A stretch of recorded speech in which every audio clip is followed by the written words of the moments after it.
Xotin, nimang turdimi? Nima? Ha, nimang borki, turdimi deyapman. Nima tushuntirib gapiring, nimani ma'lum Bu yerda yotibdi-ku nimang. Ana shu turdimi deyapman, ana. O'g'limmi? Ha, ana shu turdimi deyapman. Siz hali uyda yotibdi. Bo'ldi, bo, chaqirib chiq. Hamshanga borish kerak. Assalomu alaykum, keling, yaxshimisiz? Nimangiz yaxshimi? Tushunmadim. Nima meni ishim bor sani? Menga qarang, eringiz yaxshimi deb so'rayaptilar, ibi. Shuni ko'rasa bo'ladi-ku. Kim? Nima kelanding, Ismat? Shu o'g'lim nimangni ko'rib qolibdi. Bir kayf kelgan, bir bersang shu nimang o'ynasa. Ana. Nima kayf ketdi? Ha?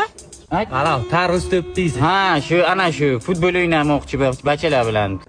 Shunday demaysanmi? Hay, olaversin, o'ynasin. Men to'g'ri gapirsang bo'ladi shuni, Ismat. Endi siz amakini to'g'ri tushunmang. Bilasizki, dadam so'z boylik ekan. O'shanga nima deyaveradilar-da. Ha, Yusuf kapak. Ana, hozir xotining ko'rdim, nimasi yomon gap degani? Tushunmadim. Nima deysan sen, Ismat? Sen og'zingga qarab gapir. Menga qarang, darrov xotiningiz dadam murdi, qo'li katta ekan debdilar. Ha, shuni to'g'ri aytsang bo'lmaymi? Mayli, sog' bo'ling. Nima?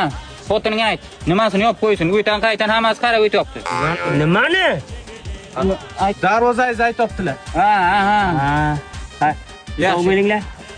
Shu Ismatni bir kun bittasi tilini qo'parib oladi-da.